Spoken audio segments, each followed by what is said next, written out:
moda de Gaia, a moda de Gaia, a moda de Gaia.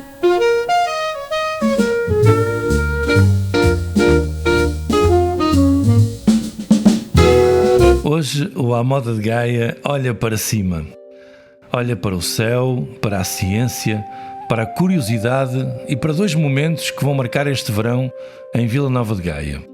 O workshop, dia 1 de agosto, na Rua do Telhado, em parceria com a Mafamude, também conhecida como Ginásio Clube de Mafamude. Trata-se de uma associação e centro cultural localizado no coração de Vila Nova de Gaia, na Rua do Telhado, número 261, em Mafamude. Este espaço abrigava um antigo ginásio e destaca-se por um ambiente acolhedor com um jardim e um abacateiro centenário. E o outro, o eclipse solar, dia 12 de agosto de 2026. O nosso convidado de hoje é Pedro Borges, ligado à Apex Plus e à Apex Skies. Alguém que transforma a observação em experiência, conhecimento em proximidade e astronomia em algo que se vive, se sente e se partilha. Vamos falar de eclipse, segurança, astrofotografia, astroturismo, poluição luminosa e da importância de voltar a olhar para o céu com atenção. Pedro, bem-vindo ao Moda de Gaia. Muito obrigado. Eu queria, antes de mais, agradecer por estar aqui no programa, por me terem convidado. De facto, é uma honra bastante grande. E pronto, vamos a isso. Acho que vai ser engraçado. Vai sim. Muito bem, para começarmos, no dia 1 de agosto, vocês vão realizar um workshop /evento na Rua do Telhado, em Vila Nova de Gaia, em parceria com a Mafamude.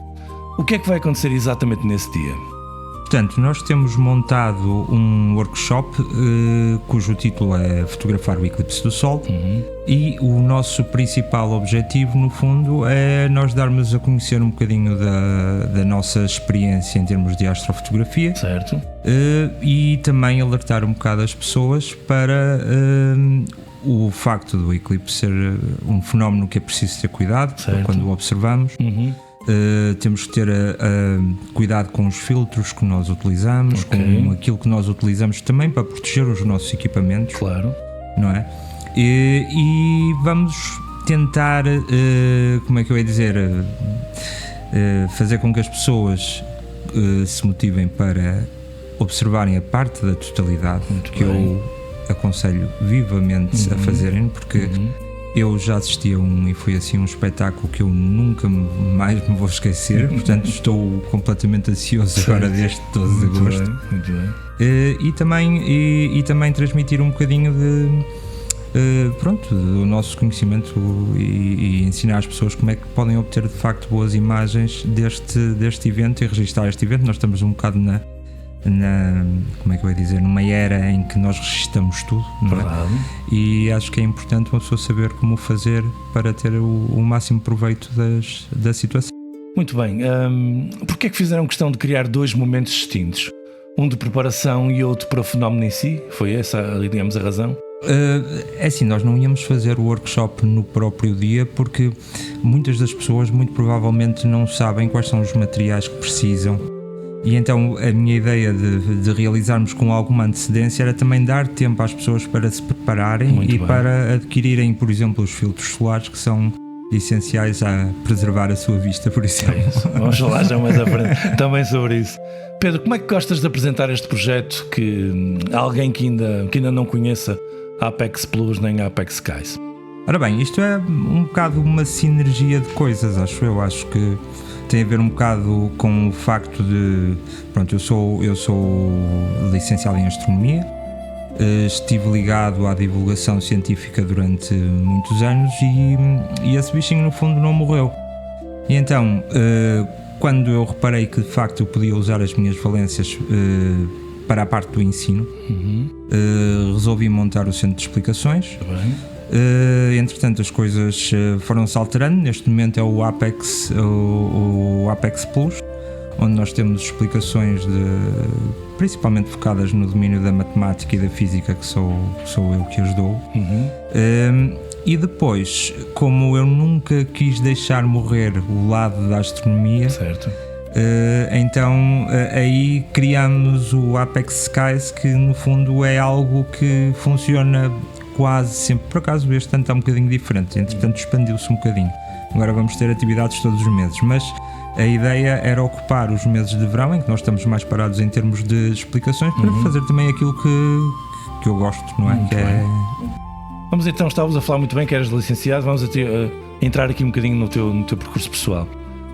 Quem é o Pedro Borges fora dos projetos e das suas funções? Quem é o Pedro? Eu hoje em dia acho que não sou ninguém, porque eu não faço outra coisa senão dar a trabalhar nessas coisas. É o que é? Mas pronto, eu sempre fui uma pessoa que gostava de música, gostava de sair à noite, gostava de ter amigos, mas de facto nos últimos tempos eu e a minha mulher temos-nos dedicado principalmente assim um bocadinho às nossas vidas profissionais, para ver se damos assim um boostzinho também na questão da astronomia e arranjarmos eventos. Este ano está a correr muito bem, estamos com bastantes eventos e isso é bastante interessante e nós gostamos muito de os fazer. Muito bem. Houve algum momento em que percebeste que isto deixaria de ser só curiosidade e passaria a fazer parte do teu caminho? A astronomia? Sim. A astronomia sempre soube que ia ser o meu caminho. Desde o início, ou seja, desde o início, a partir do desde momento que eu em que era... estás a estudar e continuaste... A minha professora da primária chegou-me a dar um livro sobre o espaço, porque era das coisas que eu devia falar na altura, eu já não me lembro muito bem. Okay. Mas eu sempre quis ser astrónomo, sempre tive esse fascínio. Te lembres então? Sim. Não houve nenhuma fase da tua vida em que tu estarias, digamos, descontraído a ouvir concertos e a sair à noite e te lembraste de ser astrónomo? Foi mesmo uma situação de raiz, eu acho que na verdade foi um bocado a questão de uma pessoa poder admirar o céu. Que na altura, quando eu era mais pequeno, eu costumava ir para Aroca. Os meus avós tinham lá uma casinha e eu passava lá as férias, e aquilo, a partir de uma determinada hora, desligavam as luzes. Certo. Então ficava um céu absolutamente maravilhoso, e eu lembro-me disso e lembro-me muito que isso foi algo que sempre me fascinou e que me fez sempre questionar e pensar sobre a ideia de estudar. Fantástico. Mas o universo. Pois, imagina esse tipo de recordações e memórias, porque são de facto marcantes. O que é que o céu te ensinou sobre atenção, sobre paciência e sobre visão? Muita coisa. A astronomia não é propriamente uma ciência muito dinâmica, não é? Nós estamos a observar coisas que aconteceram há milhares de anos atrás, estamos a ver coisas que estão há dezenas de anos atrás, portanto, em termos de dinâmica, não há assim. O pessoa precisa de ter paciência quer para estudar, às vezes até mesmo para tirarmos as fotografias. Mas as próprias fotografias são como é que eu vou dizer? É preciso ter muita paciência, porque às vezes estamos ali uma noite inteira para fazer uma única foto, não é? Portanto, acho ao mesmo tempo é algo que é bastante introspectivo, porque uma pessoa está ali sozinho no meio do monte, tem tempo para pensar na vida, pensar nas suas coisas, e estás a contemplar ao mesmo tempo. E a contemplar e em comunhão um bocadinho com a natureza, não é? Porque por norma uma pessoa está num sítio bem isolado e bem escuro para conseguir fazer as fotografias. Como é que descreves a vertente educativa do Apex Plus, sobretudo nas explicações para o secundário e para a universidade? Como é que eu a descrevo? É assim, nós temos tentado estar bastante à frente das coisas. Agora, hoje em dia, com a inteligência artificial, andamos a explorar também um bocadinho esse ramo. Temos andado a criar um processor com base nos conteúdos programáticos do ensino secundário. Neste momento ele está a funcionar, ainda está em testes para físico-química. Muito provavelmente conseguiremos também pô-lo a funcionar para matemática, e será assim algo que poderá criar exercícios e para os alunos que pertencem aqui ao Apex. Portanto, temos andado assim a explorar as ferramentas. Criámos este ano um quadro para darmos as nossas explicações online. Nós temos explicações online e temos explicações presenciais. Portanto, a ideia é também uma pessoa ir se adaptando aos tempos e explorando essas novas tecnologias para progredir, e também é interessante uma pessoa conseguir criar isso, eu acho. É bem fixe, até porque depois o resultado, e como tu já estás a ver, não é? Em fase final, vai ser tanto interessante para vocês, como digamos conseguem controlar que tipo de exercício colocar lá, como também para os alunos que vão vê-los de forma diferente, não é? Porque vão utilizar, digamos, eventualmente uma das partes da IA que está disponível sempre, não é? Não tem horário para eles fazerem exercícios, etc. Por isso também é bom. Que tipo de atividades fazem na Apex Skies? Como observações noturnas, workshops, oficinas, relógios do sol? Fala-nos um bocadinho dessas atividades. Assim, nós, no fundo, temos ainda uma diversidade bastante grande. Portanto, nós temos as nossas observações noturnas, elas, no fundo, nós podemos levar, por norma, as mais simples, levamos sempre 2 telescópios. Levamos um telescópio grande, que é um telescópio de 12 polegadas que nós temos. Que é fantástico, e levamos sempre o pequenino digital para complementar um bocado do grande, porque o grande é ótimo para vermos planetas, para vermos alguns objetos, mas quando uma pessoa mostra uma galáxia, a não ser que estejamos num sítio extremamente escuro, que é muito difícil cá em Portugal arranjar um sítio desses, quando uma pessoa mostra uma galáxia, normalmente as pessoas não veem grande coisa. Então, para isso, nós usamos o telescópio digital para podermos complementar as observações, e acho que dessa maneira torna as observações bastante mais interessantes, e faz com que as pessoas de facto fiquem bastante entusiasmadas. Caso contrário, só iriam ver assim um borrãozinho. Exatamente, é isso. E estás a fazer bem, porque eu ia te perguntar agora o que é que procuras provocar nas pessoas com esse tipo de experiências? A curiosidade, não é? Eu acho que a curiosidade, a busca de conhecimento, isso é sempre uma coisa muito importante, é bem importante para o desenvolvimento humano, para as pessoas poderem pensar também, que às vezes hoje em dia uma pessoa pensa que se calhar isso começa a não ser muito o hábito, e é muito importante estimular este género de curiosidade científica nas pessoas, e a busca de conhecimento, eu acho que sim. Sim. O que é que distingue, na tua opinião, uma atividade simplesmente interessante de uma atividade que realmente marca o público? Ora bem, uma atividade realmente interessante só que marca o público. Exatamente. Podem ser coisas distintas, não é? Hoje em dia, pronto, aqui a nível do Apex, nós lançamos um programinha este ano.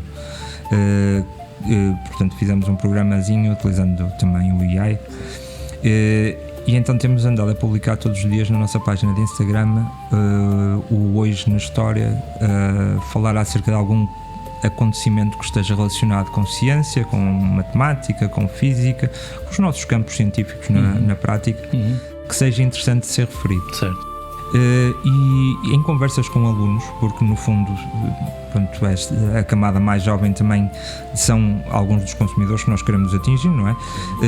Eles têm-nos dito têm-nos dado algumas dicas que são interessantes de nós explorarmos, exatamente por causa disso, porque se calhar às vezes a ideia que nós temos de que algo é interessante não é exatamente a mesma coisa que os jovens estão à espera de, não é? E essa troca de essas conversas e essa troca de informação, eu acho que é bastante interessante, e faz-nos de certa maneira saber que hoje em dia nós precisamos de coisas muito mais espetaculares e muito mais dinâmicas para captarmos a atenção das pessoas.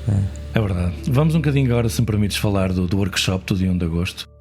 No evento, na Rua do Telhado, o que é que vão ensinar, o que é que vais mostrar ao público?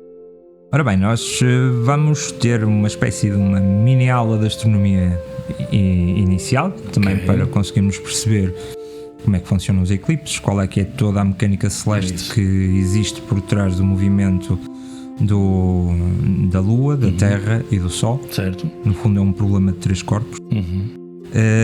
E depois vamos explorar a fundo o funcionamento do Sol, saber como é que a luz é produzida, como é que nós conseguimos ver, e depois aplicar isso na parte da fotografia. E fotografar um eclipse é uma coisa que tem que ser, uma pessoa tem que estar preparada bastante, principalmente se estivermos a pensar fotografar a parte da totalidade e obter aqueles detalhes da corona solar na altura da totalidade, e nós temos que estar preparados para isso, porque primeiro, dependendo um bocadinho do sítio onde nós estamos, mas a duração aqui na Península Ibérica vai andar entre 17 segundos na zona de Rio do Norte, cá em Portugal. Sim.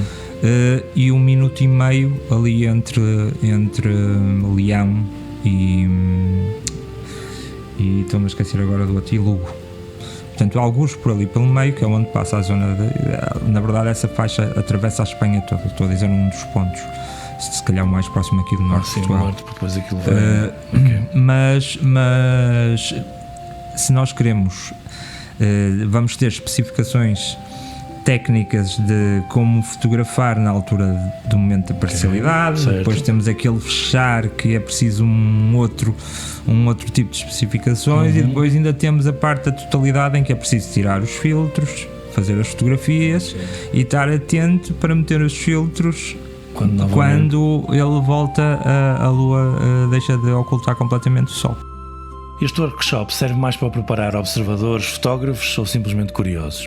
Eu acho que hoje em dia serve para todos, porque nós temos os telemóveis, que são uma máquina fantástica, que nós temos todos os dias connosco, e na prática a fotografia que nós fazemos com câmaras é muito similar à fotografia que podemos fazer com o telemóvel. Portanto, nós podemos perfeitamente usar o telemóvel para obter registros fantásticos do eclipse. E por causa disso, por causa dessa da fotografia se ter tornado um bocadinho universal, eu acho que isso é interessante para toda a gente e também para as pessoas poderem compreender um bocadinho do fenómeno e daquilo que estão a ver. Exatamente. E no seguimento, o que é que és que as pessoas levem deste encontro em termos de conhecimento e preparação? Eu quero que elas fiquem mais entusiasmadas ainda para o dia do evento e que fiquem de facto esclarecidas que isto pode ser algo que seja mesmo impactante, porque eu acredito que muitas das vezes as pessoas, em algumas observações que nós fazemos, quando nós, por exemplo, não temos planetas para mostrar, por acaso aconteceu exatamente isso na última observação que nós fizemos, que na altura da observação não tínhamos um único planeta, tínhamos Vênus, e Vênus não é assim uma coisinha, não dá para perceber grande coisa. Sim. É giro de se ver, e claro que quando uma pessoa gosta da astronomia, nós estamos ali a ver um planeta de facto, e isso é impactante, mas para o público comum, que se calhar está à espera de algo muito mais elaborado, se calhar sai um bocado decepcionado, não é? E o eclipse do Sol é algo que não vai decepcionar, é uma sensação mesmo, e é isso que é engraçado, porque já vi muitas coisas, muitos acontecimentos da astronomia, são muito giros, mas o eclipse do Sol, acho que nunca vi assim nada parecido com aquilo. Não. É mesmo fora da caixa, fora do que estás habituado, e enfim, e é uma situação tão rara. Como é que a parceria com a Mafamude, como é que a parceria acrescenta valor a este evento? Eu acho que acrescenta muito, porque isto é um evento cultural, não é? Isto é um evento, a ciência e a cultura acho que devem se misturar, e é engraçado de procurar esse género de sinergias. E sendo uma Mafamude um espaço cultural aqui na nossa cidade que é tão interessante, eu não, na altura em que eu andava a pensar onde é que eu poderia realizar o workshop, eu não tinha, acho que foi o primeiro sítio que me veio à mente, sim, de contactar. Pedro, se me permites, vamos agora então entrar no eclipse solar do dia 12 de agosto. O que é que vai acontecer no eclipse solar no dia 12 de agosto de 2026? Ora bem, aqui na zona de Gaia nós vamos ter um eclipse parcial. Portanto, não vamos ter um eclipse que a Lua não irá cobrir a totalidade do Sol. Nós vamos ter um decréscimo de cerca de 98% da luz, vai ser bastante perceptível. Realmente 98 é muito. Sim, mas é engraçado porque uma pessoa pensa, nós em 2025, portanto o ano passado, em março, tivemos um eclipse do Sol e tivemos uma ocultação de 40% do Sol. Ninguém notou. Certo. Aliás, não se nota até 70%. À volta de entre 70% e 75% as pessoas não notam que está a acontecer alguma coisa. Okay. A partir desse valor até aos 90%, que aí já começa a haver uma diminuição significativa da luz, as pessoas só acham que há algo estranho. Okay. É uma sensação. Okay? Se não souberem o que é que está a passar, vai ser uma sensação esquisita. Agora, aqui vai dar para sentir muito provavelmente um decréscimo bastante grande da luz, apesar de isso normalmente a grande, como é que eu ia dizer, a grande sensação e torna-se muito notório a partir dos 99%. Portanto, aquele 1% é determinante. Sim. Mas vai dar para notar um decréscimo bastante da luz, bastante grande da luz e provavelmente uma sensação de frio também. Sim? Sim, porque a totalidade de um eclipse, como eu estava a dizer, é uma coisa que se sente, não é só de se observar. Certo. Uma pessoa se sente quase com os sentidos todos. E não somos só nós, também são os animais. Certo. Então, nós estarmos a ver um fenómeno destes num sítio com natureza à volta é muito impactante, porque os animais ficam todos malucos e ficam... parece que está a anoitecer, portanto os pássaros começam a chilrear, começa-se a ouvir sons e é muito, muito giro de sentir. Eu consigo perceber perfeitamente os antigos ficarem incrivelmente assustados quando viam um fenómeno destes, porque de facto é muito impactante. Exatamente, imagino que sim. Onde é que as pessoas devem observar e como é que devem planear esse dia? É assim, eu acho que o planeamento tem que ser feito um bocadinho antes, porque elas têm que arranjar óculos que forneçam segurança para observar. E temos que também pensar numa coisa muito importante. Os óculos são importantes para nós podermos colocá-los nos nossos olhos e observar diretamente o Sol. Nunca usar os óculos para observar através de um telescópio. Ok? Porque para isso o próprio telescópio tem que ter um filtro solar. Porque é incrivelmente perigoso. Um telescópio queima imediatamente um olho de uma pessoa, e quando uma pessoa está a falar de um telescópio, pronto, um telescópio grande faz isso, mas uns binóculos vão fazer a mesma coisa. Portanto, nós não podemos estar a fazer esse género de observações sem a devida proteção. Isso é muito importante, exatamente. Sim. Os cuidados falaste agora. Que erros mais comuns queres mesmo evitar que as pessoas cometam? O maior erro que eu acho que as pessoas podem cometer é não ver. Eu acho que esse é o maior erro de todos.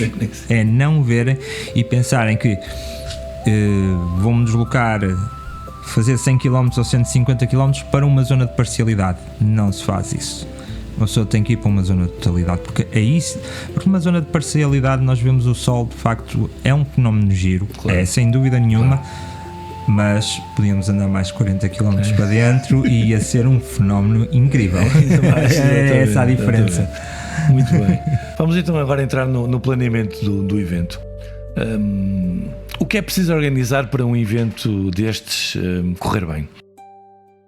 Ora bem, é preciso fazer a preparação, toda a preparação técnica, a preparação científica, de todo o material que vai ser exposto, não é?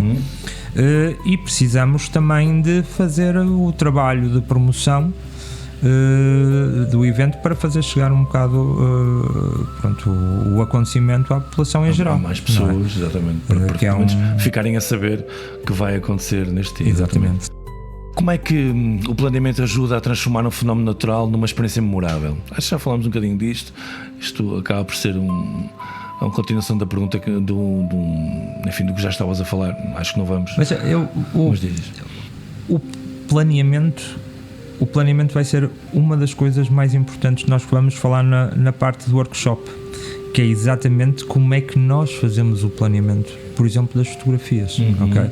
Porque nós podemos fazer as coisas à maluca e aí podemos ter a sorte ou não de ter bons resultados, ou podemos tê-las muito bem planeadinhas, de maneira que só com um azar grande é que elas não vão correr bem. Eu gosto mais da segunda parte. A segunda parte é bem mais interessante, de facto. Aí sim, organizando. Vamos passar um bocadinho aqui para a astrofotografia. O que é que te fascina mais na astrofotografia? Sei lá, acho que é tudo um bocado. Não, é tudo um bocado. O planear do que é que eu quero fazer, ou do que é que dá para fazer. Certo. Uma pessoa deslocar-se, sair da cidade e ir para uma zona remota no meio do monte, ter assim umas aventuras esquisitas às vezes, que é uma coisa super interessante. é, no fundo, estarmos ali um bocado em solidão, às vezes, junto com o céu e com a natureza à nossa volta, que é também introspectivo, é interessante, acho que são momentos às vezes que são importantes para nós também podermos ter aquilo um bocadinho de tempo na nossa vida para pensarmos sobre as coisas que às vezes também eu acho que é importante.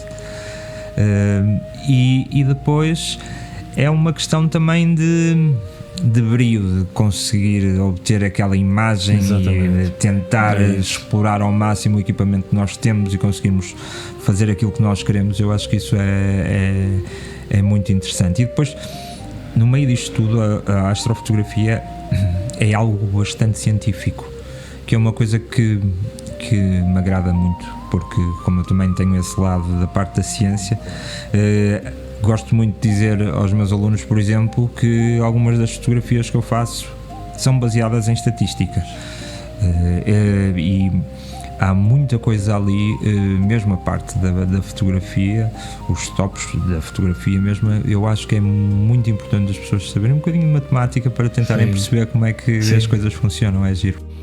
Muito bem. Acho que tinha aqui... Exatamente, no workshop de como fotografar o eclipse, o que é que as pessoas vão aprender? Ora bem, vão aprender para este eclipse em particular.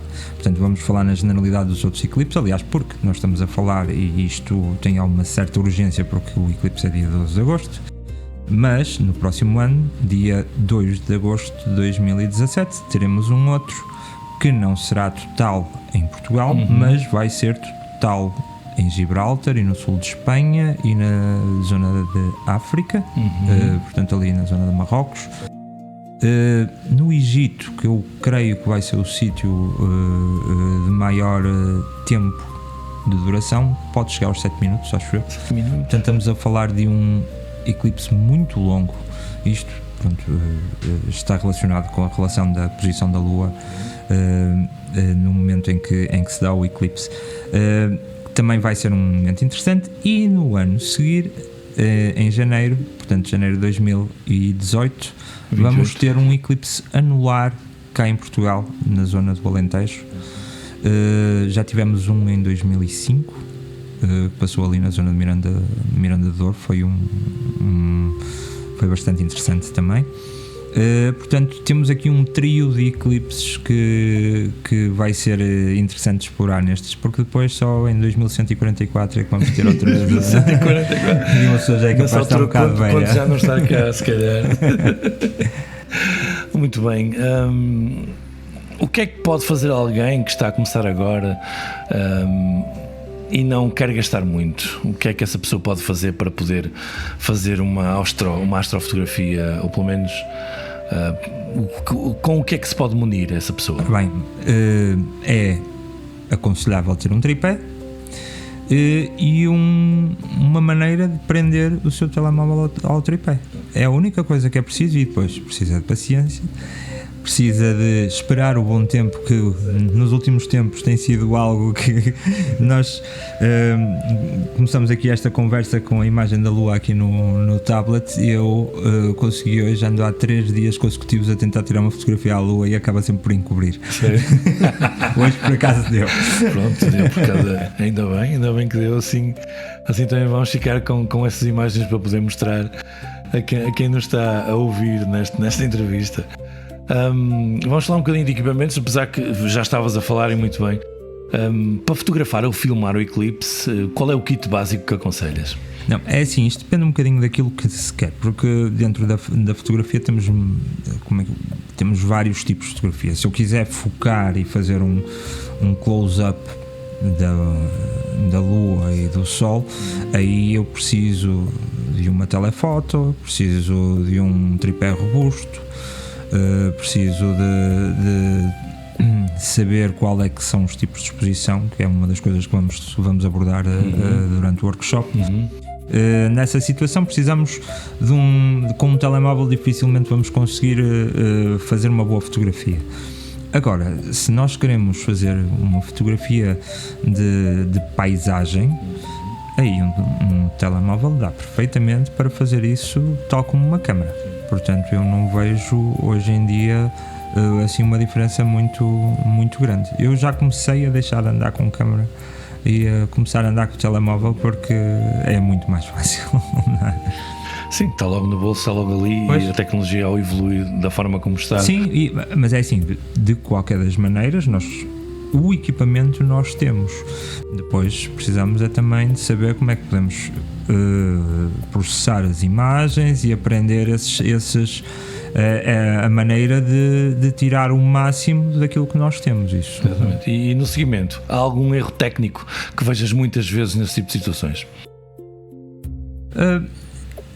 Eu acho que não ia muito por aí. Eu acho que às vezes o maior erro é ficar sem casa, não é? Porque os erros técnicos que uma pessoa faz é natural ir fazendo à medida que também vai desenvolvendo, claro, a fotografia. Agora, se uma pessoa não praticar, aí não vai melhorar e não vai... Porque às vezes na fotografia também a técnica não é o mais importante, não é? Porque é preciso também nós termos a sensibilidade de saber aquilo que nós vamos fotografar, como é que... portanto, é assim, a fotografia é um misto de técnica, sim, que é importante para podermos trabalhar com material, mas também é preciso bastante sensibilidade. Vamos agora entrar na parte do astroturismo. Como é que tu defines astroturismo? Ora bem, o astroturismo é algo que está a começar a ser bastante falado no nosso país. Nós temos algumas regiões de Portugal que são interessantes e que podem ser bastante exploradas. Eu acho que é um turismo que de certa maneira atrai até um turista que tenha alguma capacidade económica. É um turismo que eu acho que deveria ser mais explorado no nosso país. Já existem vários locais um bocadinho desenhados para isso. Nós temos alguns sítios, como temos, por exemplo, o Parque da Porta do Mesio, que é um destino, é um parque Starlight.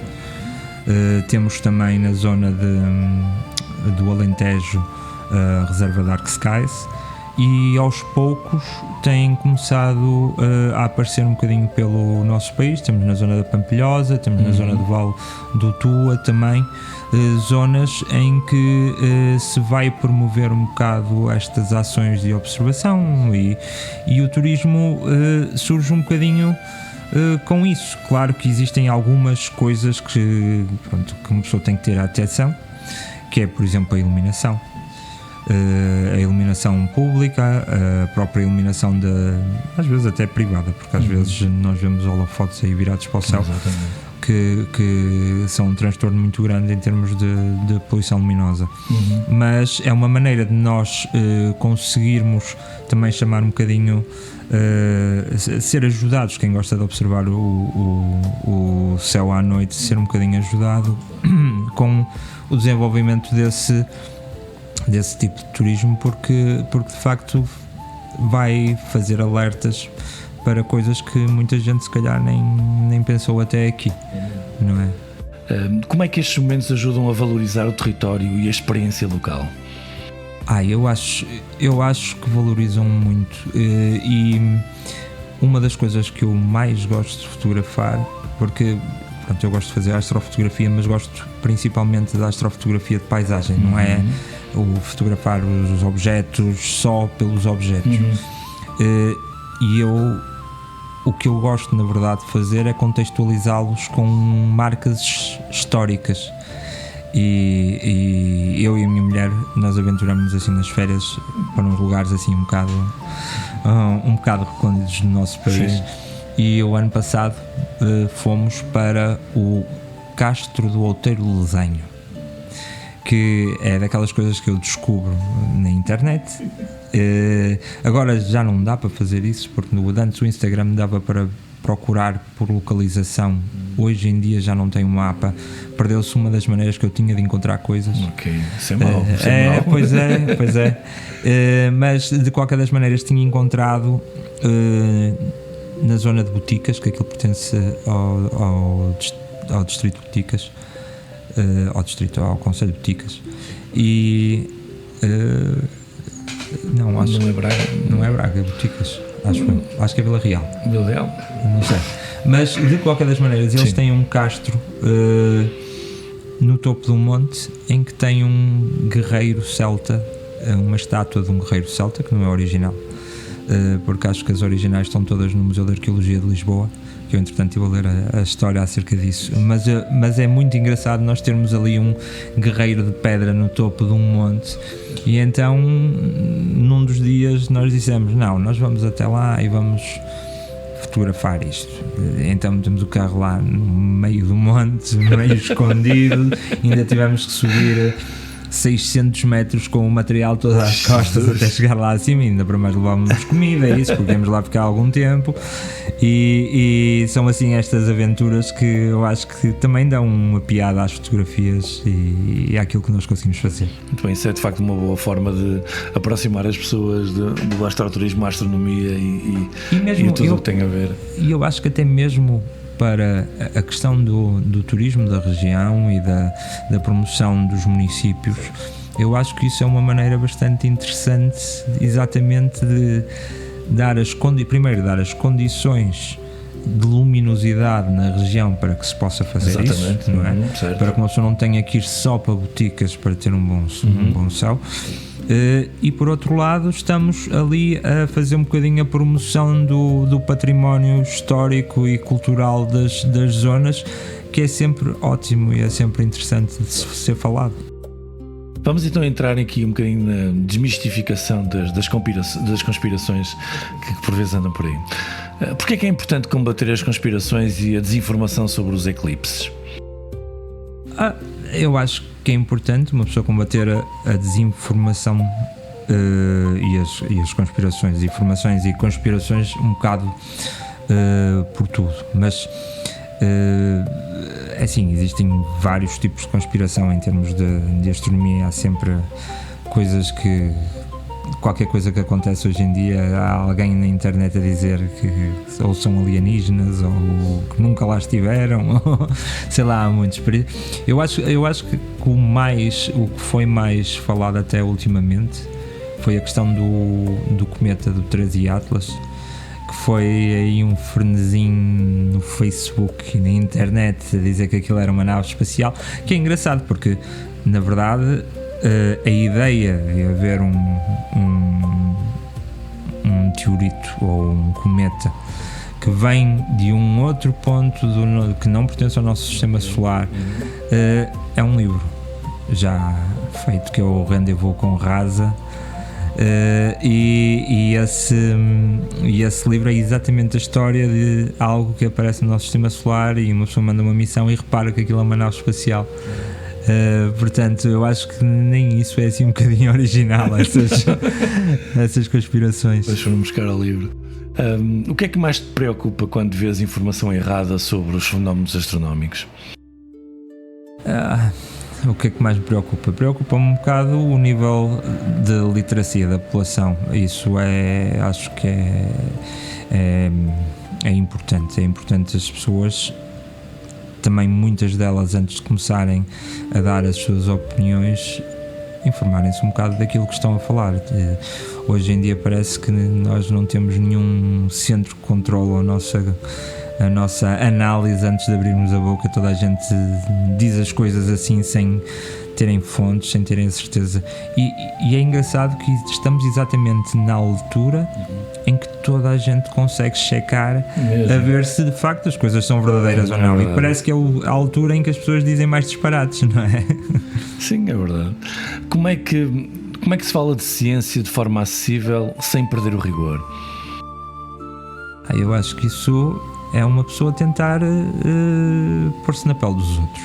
Acho que tentarmos explicar, eu costumo, no fundo é a mesma maneira que nós temos de aprender. Eu digo muitas vezes aos meus alunos que aprender, por exemplo, físico-química é uma pessoa entrar um bocadinho na idade dos porquês. Se nós começarmos a perguntar e porquê? E porquê isto? E porquê aquilo? nós vamos ganhando um conhecimento e vamos assentando o nosso conhecimento com bases sólidas, depois que nos permitem pensar um bocadinho mais profundamente nas coisas, não é? Portanto, acho que está um bocado relacionado com isso. Qual é a melhor forma de responder a quem tem receios ou ideias erradas sobre esses eventos? Isso é uma boa pergunta. Eu acho que às vezes depende um bocadinho de como é que correu o dia. Não, é assim, nós temos que ter noção de que, de facto, muitas pessoas podem estar enganadas por coisas que vêm na internet, não é? E terem acesso à informação errada, e uma pessoa tenta ao máximo tentar expor as coisas como elas são. E explicar ao máximo como elas são, mas também há muita gente que é casmurra ao ponto de achar que assim é que é. Portanto, é assim, nessas pessoas também não pode fazer nada. Não mesmo de qualquer forma que digas, quer tentes colocar, de facto, como dirias há pouco, seres um bocadinho empático e veres de que forma é que a pessoa se está a sentir, ou imaginares e colocaste na posição dela e tentares explicar como é que ela se estará a sentir, mas será sempre difícil quando existem aquelas opiniões, ou pelo menos formas de estar em que a pessoa, enfim, não vai mostrar nenhum tipo nem de atualização de software, nem de humildade. É difícil, de facto, passar ou atualizar essa informação que está lá dentro. Se me permites, vamos passar agora à poluição luminosa. Sim. A poluição luminosa vai ganhar ainda mais importância nos próximos anos, na tua opinião? Vai, quase certeza, mas se calhar não exatamente pela maneira que nós estamos a abordar o problema hoje em dia, porque a poluição luminosa também é uma questão dos satélites, não é?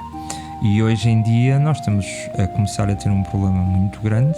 Não há nenhuma legislação ou nenhum acordo sobre isso, e é assim, enquanto nós estamos aqui a dizer que nós gostamos de preservar o céu, que o céu, aliás, é uma diretiva da ONU relativamente à preservação do céu noturno e ao direito que as pessoas têm de poder ver o firmamento e a Via Láctea e aproveitar o céu noturno. Nós temos o problema da iluminação em excesso. Portugal é dos países europeus com maior emissão de luz per capita. Da Europa eu creio que está em primeiro, do mundo não estará, mas não anda muito longe. E nesse aspecto, pronto, isso é um problema para o desenvolvimento do astroturismo, não é? Isso, exatamente. Mas no fundo também temos o problema dos satélites que estão a povoar cada vez mais os nossos céus, e em termos de ciência isso pode começar a ser um problema, porque nós temos telescópios, temos meios de detecção, não é? Nem tudo também como é que eu ia dizer, é só óptico, temos outro género de radiação que nós observamos, e essas coisas vão acabar por influenciar a maneira como se consegue captar essa informação, não é? Mas sim, temos relativamente à poluição, mas à poluição luminosa, como estamos a falar daquela que nós sofremos, sem estarmos a falar de satélites, eu acho que sim, que vai ser falada cada vez mais nos próximos tempos, porque aliás existe bastante investigação que está a acontecer e que está a criar alguma relação, por exemplo, com a exposição das pessoas à luz artificial, à questão das luzes artificiais por norma emitirem luzes muito mais azuladas, e o azul impede a produção de melatonina. E isso vai ter repercussões no nosso corpo humano, na nossa capacidade de dormir, e depois tem outros tipos de repercussões que já se fala em questões como o diabetes, como o cancro e tudo. Existem alguns artigos científicos que entram por aí. Temos também as questões relacionadas com a preservação da natureza. Sim, a fauna, exatamente. A fauna é algo que a quantidade de insetos há um decréscimo gigantesco. Sabemos, porque já vimos de certeza na televisão, a questão das tartarugas, por exemplo, que colocam os ovos na areia e nas noites de lua cheia, quando eles eclodem, eles seguiam a lua cheia, agora seguem para dentro das cidades porque eles na verdade seguem a luz, não é? E isso é um problema muito grande, o desnortear das aves. Portanto, seria algo que eu acho que de certa maneira era mais rentável, porque não precisávamos de ter. Hoje em dia temos sensores para tudo, podíamos pôr sensores, não era uma questão de tirarmos a luz, era uma questão de reduzir os azuis, portanto pô-las mais avermelhadas e pô-las com algo que só acendessem quando fossem precisos, não é? E no caso, para terminar esta parte, que soluções práticas que achas que possamos começar a adotar já para tentar impedir o crescimento da poluição luminosa? Eu acho que devia haver legislação sobre o assunto. Aliás, porque, como por exemplo, existe legislação em Espanha junto dos observatórios astronómicos que tem uma certa quantidade de luz que se pode pôr por área ou por distância. Aqui podemos também adotar a mesma situação. Vamos então agora à parte do fecho. Tenho aqui só algumas perguntas para te fazer. Se tu tivesses de resumir estes dois eventos, o workshop de 1 de agosto e o eclipse solar do dia 12 de agosto, numa frase, qual é que seria?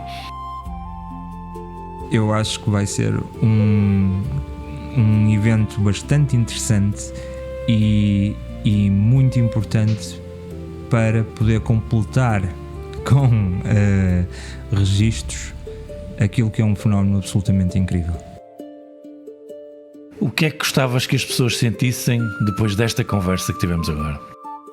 Eu gostava que elas sentissem uma vontade muito grande de participar no workshop e mas principalmente de facto de temos esta oportunidade aqui tão perto para observar este fenómeno.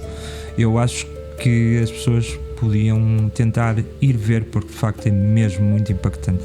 Isso eu prometo. Muito bem. O que é que queres deixar como mensagem final para quem vai participar no workshop ou assistir ao eclipse? No fundo eu quero sei lá eu quero que as pessoas apareçam de bom grado, que estejam interessadas de facto em aprender, e eu também às vezes aprender um bocadinho com elas, porque no fundo esta troca às vezes de experiências que se geram neste género de oficinas, não é? São sempre interessantes e como eu costumo dizer também, burro é aquele que pensa que sabe tudo. É verdade. E agora a última pergunta: porquê é que vale a pena olhar para o céu com mais curiosidade, respeito e espanto? Porque no fundo é um bocado o céu que nos faz sonhar, pelo menos a mim faz-me sonhar, faz-me pensar no quão pequeninos nós somos, muitas das vezes no porquê de estarmos aqui, todas essas grandes questões filosóficas que nos fazem crescer um bocadinho por dentro também. Muito bem, há conversas que informam, há conversas que inspiram e há conversas que nos fazem levantar os olhos do chão. Esta foi uma delas. Ficamos com o convite para o workshop do dia 1 de agosto na Rua do Telhado, em Vila Nova de Gaia, com a Mafamude, e com o grande evento do eclipse solar do dia 12 de agosto de 2026. Mas mais do que datas e eventos, ficamos com uma ideia simples e poderosa. O céu continua a ser um lugar de descoberta, de espanto e de ligação entre pessoas. Pedro, obrigado por trazeres ciência com alma, técnica com visão e paixão com propósito. Que este verão nos encontre a olhar mais para cima, com mais respeito, com mais curiosidade e mais vontade de compreender o universo. Este foi o Moda de Gaia. Pedro, muito obrigado pela tua presença aqui. Muito Acho obrigado, que foi muito importante ter-te aqui. É um tema que também a mim, e penso que ao Telmo, que já falei com ele, desperta um grande interesse. E obrigado pela forma clara como tu mostraste tudo o que tens disponível e tudo o que vais fazer. Claro, não queremos levantar o véu para o evento, mas já vimos uma grande parte do que é que eventualmente pode acontecer. Convido então toda a gente a participar neste evento e Pedro, não sei se queres dizer mais alguma coisa. Eu quero agradecer também a presença aqui neste fantástico podcast e convidar toda a gente que possa, apareçam, certeza que vai ser divertido e informativo. Muito bem, este é o Moda de Gaia, boa noite.